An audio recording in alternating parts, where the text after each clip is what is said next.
Right, good afternoon, ladies and gentlemen. We'd like to welcome 14-time PGA Tour winner Adam Scott into the interview room here at the Players Championship. One of those 14, Adam, was the 2004 Players Championship. It's a long time ago. This is your 24th appearance here. It's the most of any player in the field. I guess first question would be, what's it like coming back every year and having had success here and seeing the progress of this tournament? Yeah, I love it. Coming back here, obviously a very special place early in my career to have a big win like that. It is a lot of years ago, and lots of things have changed here. But it's fun to be part of that evolution and hanging in there. Hopefully going to give myself a chance at another run at the title this week is the main goal.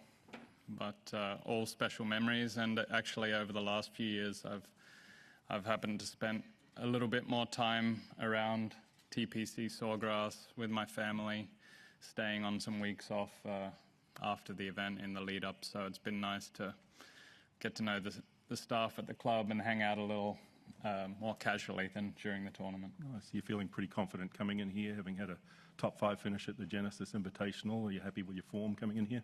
Yeah, my form is improved in the last few weeks.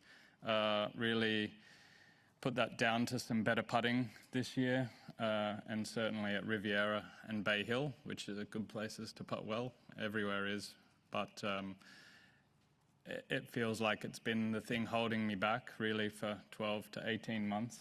I feel like my game's been there or thereabouts, but I've gotten nothing out of it. And when a few putts go in, all of a sudden, everything else can free up a little bit.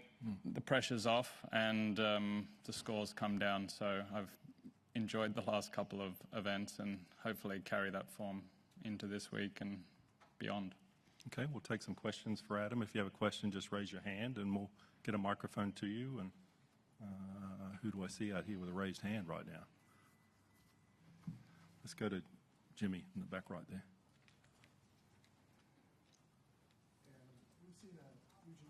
Your ball speed reaching up, you're averaging around 184 miles per hour off the tee, up 4 miles per hour from last season.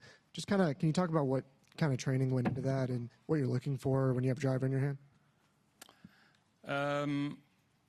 There wasn't really any specific training change to gain the ball speed. The best I've got for you is I actually took a degree off my driver after the Sony Open, so I dropped it from like 10 something to 9 something, and that definitely increased the ball speed. I wasn't really looking for distance, but I was looking to take some spin off the driver because it was spinning quite a lot, and the speed's picked up. So and it's been going fairly straight. Could have been better last week, but it's still going fairly straight. So that's been a fun little perk this year of kind of keeping some speed at this point in my career. You know, hopefully that lasts, and it is helpful. Certainly, when you think of some of the golf courses, maybe not this one so much. It's not such a bomber's paradise, but when you're playing courses like Torrey Pines, and then obviously we've got Augusta coming up soon. Having that driver working well is a good thing. Okay, we'll come right down the front here for Gary. Adam, anytime anybody does a list of the best-looking swings in golf, you're always near the top. A lot of new players on tour. Who do you look at that you think has the prettiest or best-looking swings, men and women out there these days?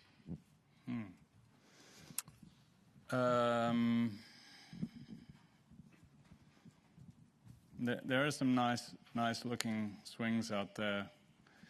This is a dangerous one, but Ras Højgaard, I like his action.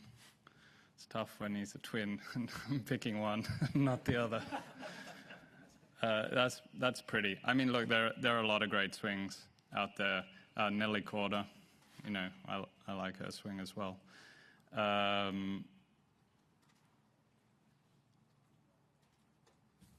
Yeah, the modern swing's a little different than like the swings I grew up idolizing. I think, you know, the game's played slightly different. But I like swings with flow and a certain rhythm about them, and a lot have it. You know, I like Rory's swing a lot as well. All right, we'll go to Cameron and then across to Doug. Adam, you mentioned you've been spending a lot more time around here with your family, and I'm wondering, when you think back to your win here in '04, if there's a certain memory that pops out that you tell your kids about, or what comes up to mind most when you think back to that week? Yeah, I have funny stories from that week. Actually, my wife and I were dating at that point all those years ago. She was here with me. We had, I've told this before, but we had dinner on Thursday night after the first round somewhere across the street there in the shopping complex. And we were sitting at the bar eating and overheard the guys next to us. And he said, "Who's leading this tournament?" And a guy looked at him and he said, "Some expletive no name." And that was me. I shot 65 on Thursday, and my wife or girlfriend at the time was ready to kind of jump in there and let him have it, but I held her back. But it was pretty funny, so it was good to go on and win and maybe get out of the no-name category. We'll go to Doug on the right. Yeah. I really hate to follow that with a golf question, but this apparently is one of the courses where your strokes gained off the tee is lower than other courses. And it just made me wonder if you had a certain strategy when you came here. Do you try to get more aggressive to set up easy second? Do you lay back off the tee? Do you have any particular way of approaching it? It seems to me like the kind of course where it really tells you where to go off the tee, and it just depends, you know, what kind of length play you are as to what club you hit. You know, there are a lot of fairways that kind of run out or pinch in, and well, my experience is when you challenge those ones too much, you pay the price ultimately. Certainly, if it's not raining and getting soft, you need to be in play off the tee. So that's high priority this week. But you know, these great courses, this is a great tournament venue. There are challenges the whole way around. You know, from once you're in the fairway, it's no picnic either. You know, you've got to manage yourself into the greens well. You know, ball striking's a premium, but I think the way the game's evolved, this is really a course where it's wide open for anyone to challenge. A little bit how I see the Open Championship as well. It doesn't necessarily favor a bomber of the golf ball or anyone in particular. It's whoever's playing well is going to be up there. If you had to describe the test of this course in one word, Jeff once used the word annoying. I was looking for something a little different. Is that Ogilvy, Jeff? Yeah. Shocked me. I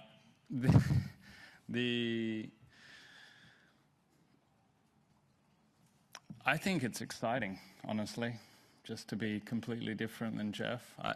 I grew up watching this, seeing a lot of birdies and a lot of dramatic stuff happening, and I think that's exciting, and I think that's why people like watching this tournament. It's like you go out there with the dream that you can shoot 10 under somehow and spin balls back off slopes, and you know, and it's not that easy once you're out there. So I think it's exciting. Right here in the middle. Good. Adam, Justin Rose is just in here. You guys are the same age. He's pretty famous for this pre-round routine he has at RV, bus, whatever. Wondering if you have anything similar kind of pre-round process to keep up with these young guys. Yeah, I mean, I have my routine. I think everyone, I don't know many guys winging it out here anymore. So you kind of got to find what works for you and stick with it and try and ride that out as long as you can while it's working. But I kind of have a 3-hour rule where I've got to be awake at least 3 hours before my tee time. I know that sounds funny, but when you're off at 7:20, it's early mornings, and get up and get moving and be alert on the first tee. So it kind of starts 3 hours before, and I get moving and make sure the body's warm and go about my warm-up, an hour or so before, and get out there. Todd, go ahead. Adam, Brian's going to talk about this tomorrow, but the evolution of this new schedule that for the PGA Tour that you're part of as a future competitions committee member, have you had a conversation with a fellow tour member to explain to them why this is beneficial, and if so, what did you say?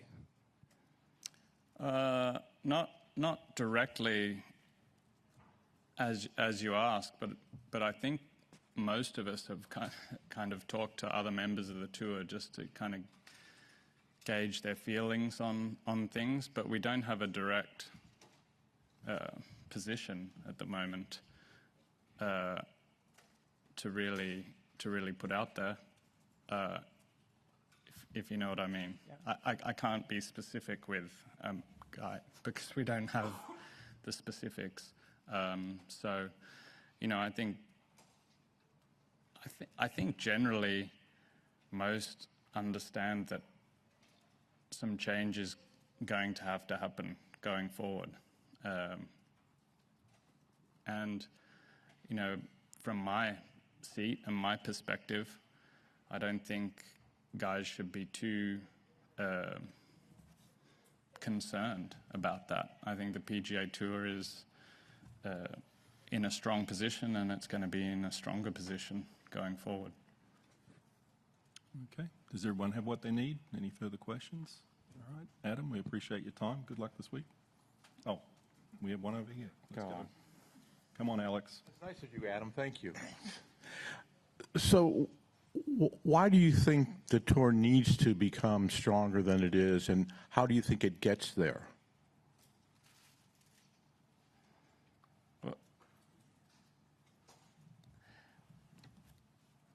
I think it's just a matter of if you're sitting still, you're going backwards when you step outside the game of golf. I don't think there's anything drastically wrong with the PGA Tour, because I would think it's the strongest professional golf tour in the world, but it can't sit still. So, I think Brian and his team are now challenged with the task of looking years into the future of how it needs to look to continue to be the strongest tour in the world. And, that's where their expertise lies. And I'm confident in his ability to guide the tour into the future. And just to follow up, since you're on the policy board, when the tour did the deal with the European Tour, it was actually to prop it up, to keep it at least going in the right direction. Depending on how you look at it, that deal will expire relatively soon. Do you see the need to keep that tour going as part of the need to do the things you want to do on the PGA Tour side? Yeah. I think just generally, business aside, that's not my strong suit, but I think the partnership between the PGA Tour and the DP Tour is important for the professional game going forward. So I think it's being handled with the appropriate care. It's still 18 months away, I think, from expiring, but as I've learned over the last few years, some of these deals and relationships take that long to sort out. So, they're onto it, and hopefully it lands in a good spot going forward for both tours, which I'm a member of both. All right. Thanks, Adam. Thanks. Good luck this week.